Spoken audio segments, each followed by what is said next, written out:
بسم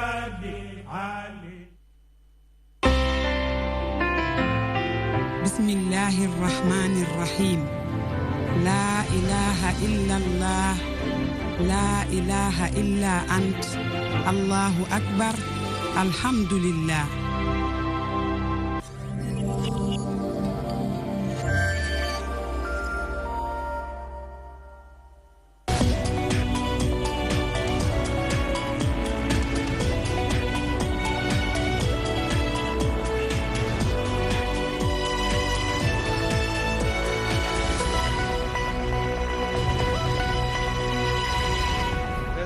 Sur TTV, le journal et ses titres. Journée des forces armées, la citoyenneté et l'unité nationale au cœur de la célébration. La nation sénégalaise a honoré ses gambars à Dakar et pas seulement un tour à Saint-Louis en début d'édition. And Gussum ne décolère toujours pas. Les membres de l'organisation ont perturbé la cérémonie de pose de première pierre du centre d'oncologie d'Hambourg et réclament la satisfaction de leurs revendications.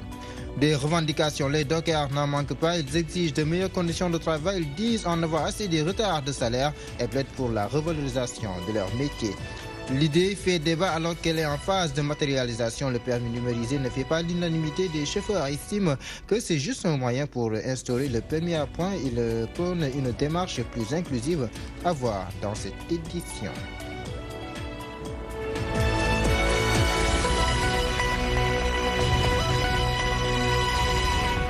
Bonsoir à tous. Journée des forces armées, le Sénégal honore ses gambars à Saint-Louis. L'événement a été célébré au lycée Charles de Gaulle.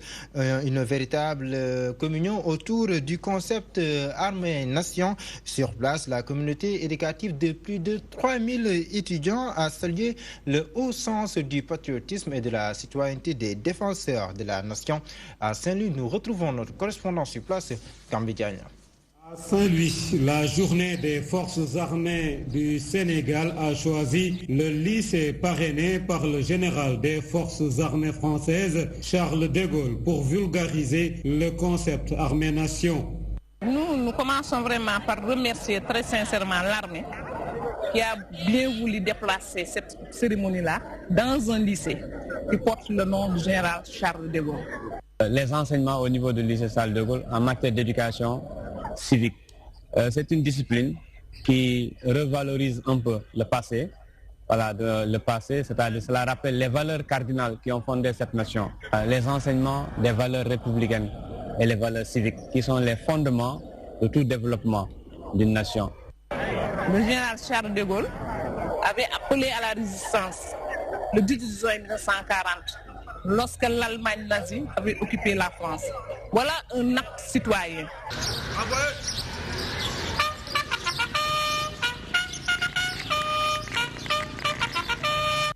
Pour les professeurs du lycée Charles de Gaulle de Saint-Louis, cette cérémonie est une leçon de vie pour toute la communauté.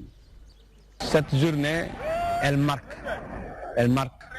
un point essentiel, voilà, qui doit pousser la population, particulièrement scolaire, à incarner ces valeurs cardinales, qui sont les facteurs de la réussite d'abord à l'école, mais également qui porteront ces germes lorsque ces enfants-là auront terminé leurs études. Depuis l'école élémentaire jusqu'au lycée, nous avons nos professeurs d'éducation civique, d'histoire, de géographie, qui apprennent aux élèves l'éducation civique. Et je pense que l'éducation civique est une discipline qui inculque des valeurs républicaines à l'élève. Et ça, c'est très important. La journée, elle va marquer également une communion entre l'armée et les élèves. Parce que sous peu, l'armée aura à expliquer aux élèves comment réussir les concours. Mais également, quel est le rôle de la gendarmerie, quel est le rôle de l'armée, quel est le rôle de la police, quel est le rôle des sapeurs-pompiers, voilà, des corps paramilitaires de façon globale. Le lycée général de Gaulle de Saint-Louis du Sénégal est le plus grand lycée du pays avec plus de 3000 apprenants.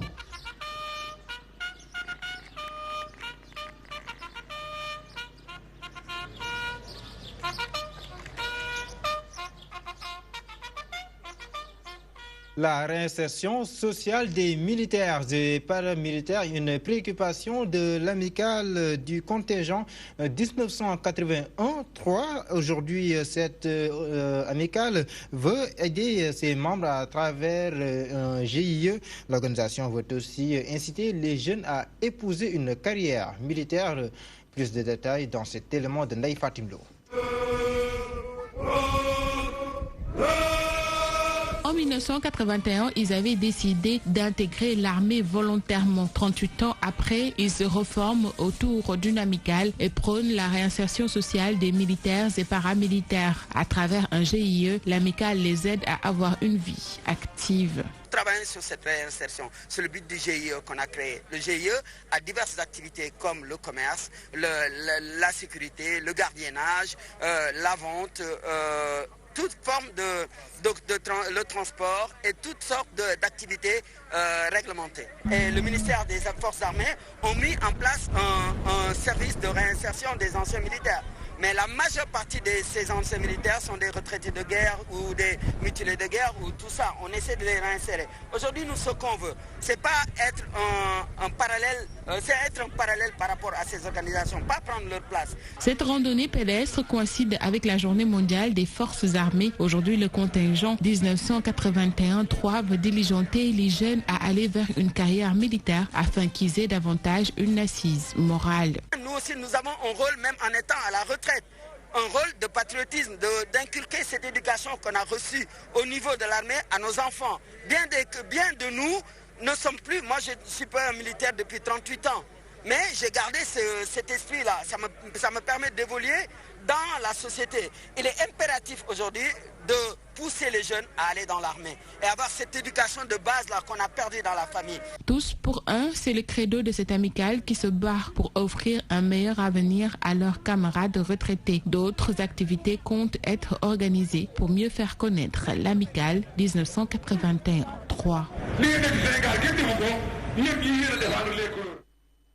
Tout autre chose dans cette édition, mais nous restons à Saint-Louis. L'IGV traverse une période sombre et difficile suite à la crise de l'année dernière. Déclaration du nouveau recteur.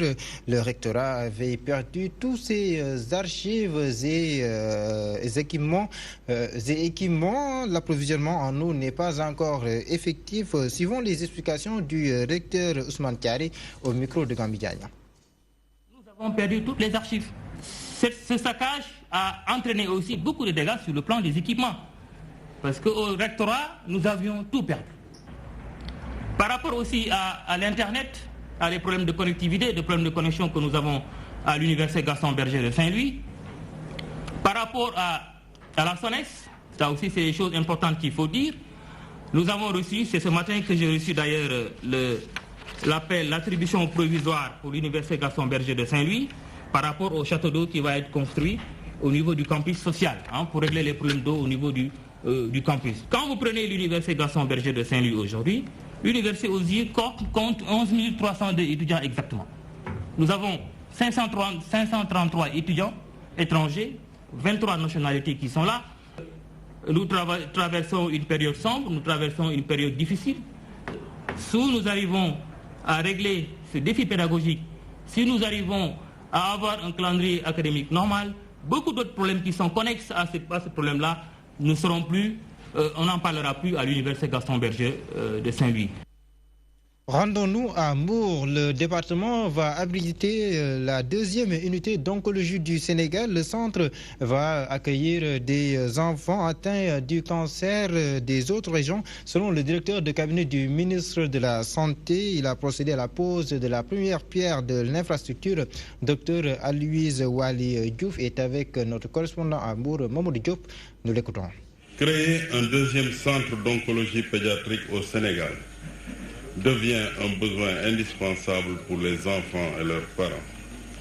À ce sujet, conformément à la vision du chef de l'État, son Excellence M. Macky Sall, une politique nationale de décentralisation a été élaborée par mon département et sa mise en œuvre connaît un début prometteur avec l'apport de l'ONG Kaluna à travers le financement de cette belle infrastructure au sein de l'EPS de Mbour. La coopération bilatérale entre Kaluna et l'EPS de Mbour s'est muée en une plateforme synergique plus large qui aujourd'hui fédère l'appui du ministère de la Santé et de l'Action sociale, de la chaire d'oncologie pédiatrique de l'Université de Dakar, de l'hôpital universitaire de Bruxelles et de l'hôpital pédiatrique d'Anvers. Je m'en félicite et souhaite que des étapes positives continuent d'être franchies en vue de l'amélioration de la prise en charge du cancer chez les enfants au Sénégal. Justement, cette cérémonie de pose de première pierre a été perturbée par l'Alliance And-Gueusseum. Les syndicalistes exigent le relèvement du plateau médical de l'EPS de Mbour, la régularisation du statut des agents communautaires, entre autres. Le directeur de cabinet du ministre de la Santé et de l'Action sociale leur promet des solutions aux problèmes qu'ils rencontrent. Voyons tout cela avec Mamadou Diop. La situation d'une partie du personnel, le relèvement du niveau de l'hôpital, le paiement de la dette que l'État doit aux structures sanitaires, voilà entre autres les raisons de la manifestation de la section syndicale de And-Gueusseum de l'EPS de Mbour. Le ministre vient pour poser la première pierre pour l'oncologie et vraiment le paquet d'activités est tellement énorme que donc nous exigeons que l'hôpital de Mbour soit relevé donc en niveau 2. Pour ce qui est donc de la subvention, nous pensons que la subvention est dérisoire pour Mbour, puisqu'on n'a même pas 100 millions, 82 millions de subventions. Donc pour Mbour, nous pensons que vraiment c'est dérisoire. Nous avons le remboursement de la dette. Les hôpitaux souffrent énormément.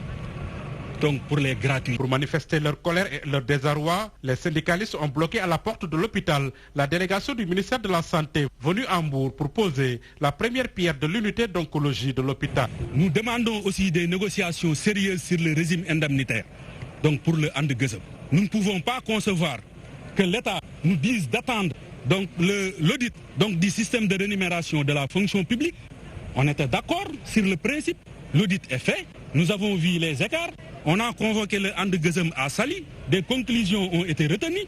Et jusqu'à présent, ce qu'on a vu, c'est une division au niveau de la santé et de l'action sociale. Le directeur de cabinet du ministère de la Santé rassure, mais envoie une réponse sèche. Mais je trouve quand même dommage qu'on puisse fermer la porte de l'hôpital pour empêcher la délégation d'aller couvrir et d'aller donner la chance à ces enfants qui, dans le Kédougou, dans le Tambacounda, souffrent de cancer. Nous n'avons jamais dit que nous ne discutons pas avec les partenaires sociaux. À la fin de la cérémonie, Ali Zouali Diouf a discuté en audience avec les représentants de And-Gueusseum, une façon d'apaiser la tension dans l'établissement primaire de santé de Mbour. La politique à présent, coup de théâtre dans les rangs de l'opposition sénégalaise. Mamadou Diop Decroix pourrait bien se présenter à la prochaine présidentielle à l'issue du congrès de son parti, le parti AJ/PADS.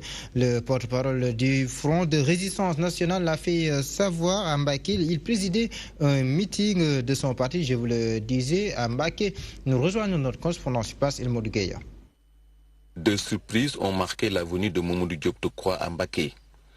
La première, c'est le meeting organisé sous sa propre bannière. La seconde, son éventuelle candidature à la présidentielle de février prochain. Entendu, je suis le leader du parti. Si le parti me le demande, bien entendu. Donc, le congrès va en décider. Il s'est réuni en congrès et a désigné Karim. Le PDS s'est réuni en congrès. Nous aussi, nous devons nous réunir en congrès, désigner notre candidat. Voilà. Mamadou Diop Decroix pourrait aussi soutenir un autre candidat, proche de l'opposition, mais pas Macky Sall, parce qu'il souhaite, dès son départ, un audit exhaustif du Sénégal. La gestion du président Sall qui est calamiteuse, parce que elle n'est pas transparente. Elle n'est pas transparente. Il y a énormément de choses que les gens ignorent, etc. Je ne parle pas de la corruption. Donc, voilà. Donc, que vous avez pris l'eau, mais que ce soit l'eau, que ce soit les routes, que ce soit tout. Donc, il faut changer tout ça. Il faut auditer. Il faut auditer le pays en tant que tel. Le secrétaire général d'AJ/PADS inaugurait la permanence de son parti dans la commune de Mbacké, cérémonie suivie d'un meeting au quartier Mbacké Mouride. Présidentielle 2019, les sages républicains s'engagent à réélire le président Macky Sall au premier tour et ils prévoient de se réunir le 22 de ce mois pour déclarer officiellement qu'il est leur candidat à la prochaine présidentielle. Ils ont organisé une journée Sargal Macky pour renouveler leur confiance au chef de l'État. Le Premier ministre Mohamed Boun Abdallah Dionne a beaucoup insisté sur les réalisations du chef de l'État, Daram Touré. Les réalisations du président Macky Sall se passent de commentaires. Une appréciation du Conseil national des sages républicains qui apporte des preuves à l'appui. La ville de Diamniadio en est une parfaite illustration. Au niveau du pôle urbain, tout est vu en grand. Le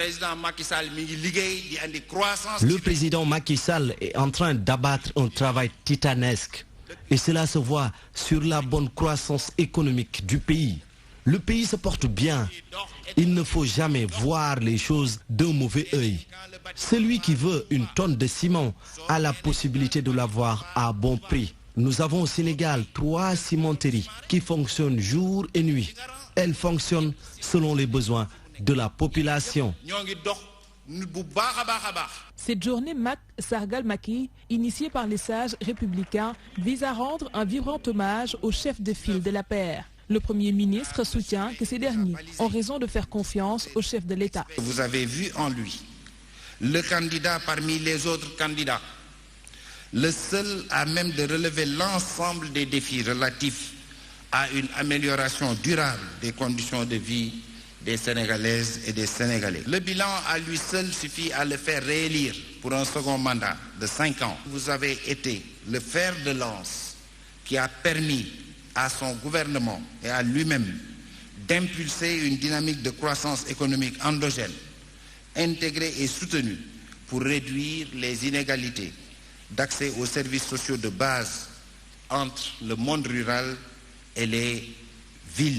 Différents coordonnateurs du CNSR ont défilé sur la scène du Théâtre national d'Agnès Sorano pour lister les réalisations de l'actuel chef de l'exécutif. Tous s'engagent à réélire Macky Sall au premier tour. Les sages de Benno, dans lesquels se trouvent les sages de l'APR, vont se retrouver, Inch'Allah, le 22 de ce mois, dans l'auguste ville de Pékin. Les sages de Benno Bokayakar vont introniser notre candidat et demander au peuple sénégalais de prier avec nous, de voter au premier tour pour que Macky reprenne sa place. Le Conseil national des sages républicains, créé à la suite d'un congrès en 2011, fut la première grande mobilisation de l'APR naissant. Ses membres avaient exprimé leur confiance à celui qui tient actuellement les rênes du pays. Ils estiment qu'ils ont porté bonheur au président Macky Sall et c'est pour cette raison qu'ils renouvellent leur action.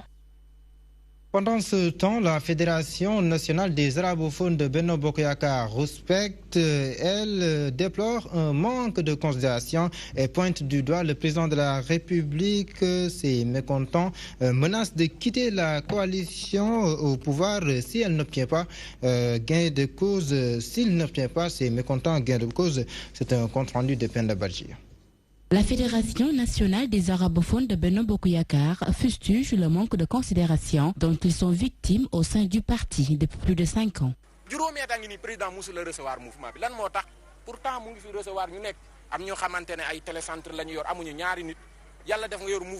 Depuis plus de 5 ans, le président de la République ne nous a jamais reçus et pourtant il reçoit les autres. Cette situation, nous ne pouvons plus l'accepter. Désormais, nous réclamons la position que nous méritons. Nous appelons le président à prendre ses responsabilités, sinon nous allons quitter le parti.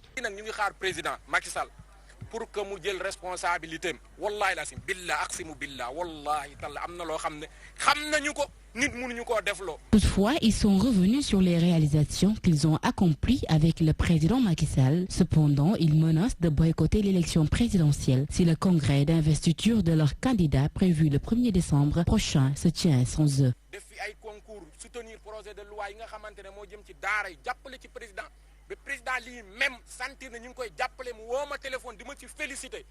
Nous avons fait une tournée nationale, installé plus de 45 départements. Nous avons fait des concours soutenir des projets de loi pour les Dara Même le président lui-même m'avait appelé pour me féliciter. Donc nous devons avoir un minimum de considération. L'année dernière, il nous avait oubliés pour le congrès. Mais cette année-ci, on ne va pas l'accepter.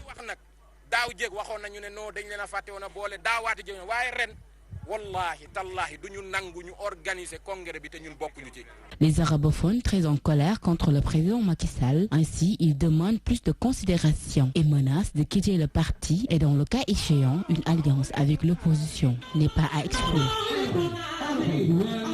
Politique toujours, Maître Mame Adama Gueye poursuit sa tournée. Le président du mouvement Sénégal bu bees était ce vendredi chez le candidat Maître Madické Niang. L'objectif reste inchangé, c'est sécuriser le processus électoral. Au cours de ces échanges, les deux avocats ont présenté une description pas du tout reluisante de la situation socio-économique du pays, n'est-ce pas, Abdoulaye Ndiaye? À la croisée des chemins, une opposition en ordre de bataille face au régime du président Macky Sall, qu'elle qualifie de violeur des règles démocratiques. Le président du mouvement Sénégal bu bees pose une problématique cruciale. Pour Maître Mame Adama Gueye, c'est une première dans l'histoire politique du Sénégal que le pays va à des élections sans un code consensuel. Des élections qui, selon lui, annoncent les couleurs d'une forfaiture. C'est la première fois que nous acheminons à des élections sans consensus. Notre pays est un pays démocratique qui a une tradition de consensus. Les constats que tout le monde fait, c'est qu'aujourd'hui, il y a un certain nombre d'indicateurs clairs qui montrent qu'il y a une volonté délibérée de faire le forcing. Comment peut-on aller aux élections sans régler cette question? Ce n'est pas possible. Et c'est une question de démocratie élémentaire. Nous ne pouvons pas accepter dans notre pays qu'on aille à des élections, que certains Sénégalais aient des cartes et que d'autres n'en aient pas. C'est contraire à la Constitution. Tous les Sénégalais sont égaux en droit. Autre question soulevée au cours de cette visite, il s'agit bien du fichier électoral qui jusque-là n'est pas disponible chez les candidats. L'article 11 et 48 du Code électoral, convoqué par l'avocat pour balayer l'argument du ministre de l'Intérieur. La question c'est que l'argument du ministre de l'Intérieur n'est pas recevable juridiquement. C'est pour ça que je profite de cette occasion pour suggérer à l'ensemble des partis politiques de saisir officiellement le ministre de l'Intérieur sur le fondement de l'article 48 et voir la réaction du ministre de l'Intérieur, et nous prendrons soin au moment opportun, quand on aura fini de mettre en place la plateforme, d'interpeller la Sénat, parce que l'accès au fichier électoral est une partie du processus électoral.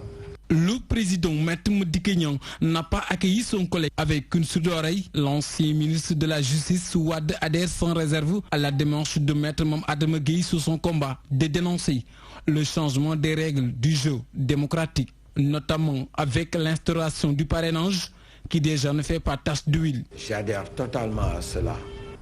Cette démarche est si importante que nous avons l'obligation de la mener à terme. Je voudrais vous dire ici que le président Macky Sall doit comprendre que la voie de la dignité, ce n'est pas de vouloir coûte que coûte réaliser un coup de force. Maître Mame Adama Gueye et Maître Madické Niang mettent dans la main pour être debout comme un seul homme. C'est pourquoi ils invitent tous les citoyens de venir se joindre à ce combat qu'ils jugent important afin de sauvegarder les acquis démocratiques. Et de 3 pour les titres. Difficiles conditions de travail, retard de salaire entre autres. Voilà le fardeau que portent les dockers. C'est trop, l'heure de la revalorisation de leur métier a sonné, clame-t-il. Le syndicat des dockers et pointeurs du Sénégal a tenu son 8e congrès, un cadre pour exiger la résolution de leurs problèmes ou à défaut, ils vont passer à la vitesse supérieure. Les détails, c'est avec Adam Biteya.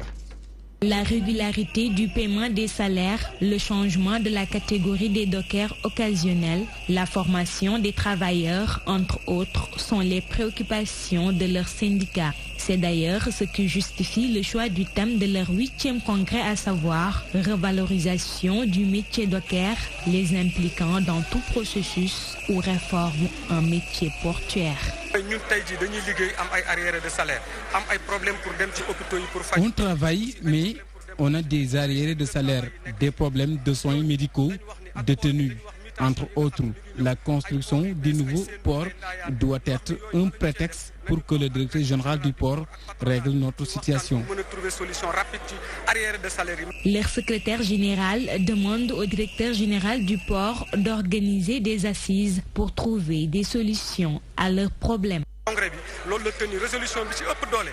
La résolution rapide est que le directeur général du port fasse des assises et de discuter sur le statut des dockers. Ils vivent dans une situation précaire. Selon Modi Guiro, l'État du Sénégal est conscient des difficultés des dockers, mais il va renforcer les capacités de production de leurs activités. Avec les avancées technologiques, les innovations, le docker d'il y a de cela 30 ans n'est plus le même d'aujourd'hui. Aujourd'hui, vous avez des dockers qui ont des diplômes, qui sont instruits. Vous avez des matériaux qui viennent au niveau du port, qui sont assez sophistiqués, qui fonctionnent sur la base du numérique. Et tout cela donc mériterait également qu'un accompagnement en matière de renforcement des capacités des dockers donc, soit fait. Une bonne compréhension de cela permettrait donc non seulement au port mais à l'État du Sénégal d'avoir un personnel qualifié bien formé. Le syndicat des dockers souhaite une révolution immédiate de leurs problèmes. D'ailleurs, ils comptent déposer un préavis de grève dès ce dimanche 11 novembre en attendant la suite de leurs revendications. Le secteur du transport à l'ère des permis numérisés, l'opération a été lancée il y a de cela quelques mois. À terme, tout conducteur devrait présenter ce nouveau permis pour éviter les contraventions. Mais certains conducteurs estiment que c'est juste un moyen pour instaurer progressivement le permis à point. Chantal Badji nous en dit plus. Lancé depuis le 3 août 2018, les chauffeurs détenteurs de permis de conduire doivent substituer les anciens contre les nouveaux permis numérisés. Un tel acte va apporter une touche de modernité et permettra de gérer plus facilement les données des conducteurs. Cependant, certains chauffeurs parlent de bluff. Selon eux, c'est une manière d'introduire le permis à point, d'autant plus que le processus est compliqué. Nous sommes fatigués, nous les chauffeurs. On nous demande beaucoup d'argent pour se procurer le document. Ils devaient le réorganiser comme ce qu'ils ont fait avec les cartes d'identité. Pour ces conducteurs, l'importance de ces changements ne fait l'objet d'aucun doute. Ils ont même déjà récupéré le nouveau permis. Selon eux, cela permettra de mieux fiabiliser le secteur et lutter contre les fraudes. Nous avons de bons permis. Si vous n'avez pas de bons documents et que vous tombiez sur les policiers, vous risqueriez de le perdre. Quand j'ai été informé de la nouvelle, j'avais tout de suite pris toutes mes dispositions et j'avais respecté toutes les recommandations. Et lorsqu'ils ont fini la confection, j'y suis retourné pour retirer mon permis. Les permis numérisés, une nouvelle stratégie de l'administration des transports routiers pour assurer la sécurité de tous les usagers de la route, surtout avec l'introduction du groupage. Si certains conducteurs acceptent d'opérer ce changement, d'autres par contre soutiennent que l'État devrait revoir le processus du dépôt. La culture à présent avec cette 26e édition de la Journée internationale de l'écrivain africain, le théâtre honoré à travers la pièce intitulée Les Bruits